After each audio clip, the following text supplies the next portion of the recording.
Ang pagbababuyan ay hindi madaling hanap buhay, ngunit ito ay isang marangal at mayaman sa potensyal na negosyo. Narito ang isang inspirasyonal na mensahe para sa iyo o para sa mga nag-aalaga ng baboy. Ang sipag sa likod ng bawat tagumpay. Ang pagbababuyan ay hindi lamang simpleng pagpapakain at paglilinis araw-araw. Ito ay isang sining ng tiyaga, dedikasyon, at diskarte.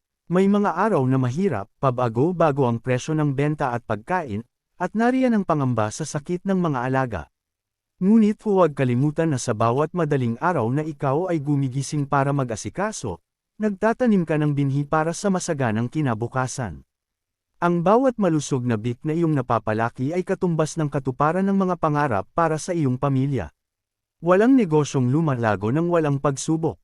Ang tunay na magbababoy ay may pusong bakal, hindi sumusuko sa hirap, bagkus ay natututo sa bawat hamon. Ipagpatuloy mo ang iyong husay at sipag.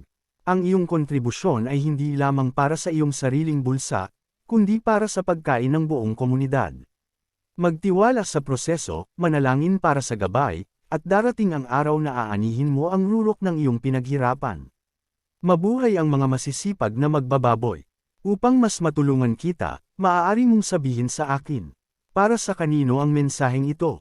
Para sa iyo ba, sa isang kaibigan, o para sa isang talumpati?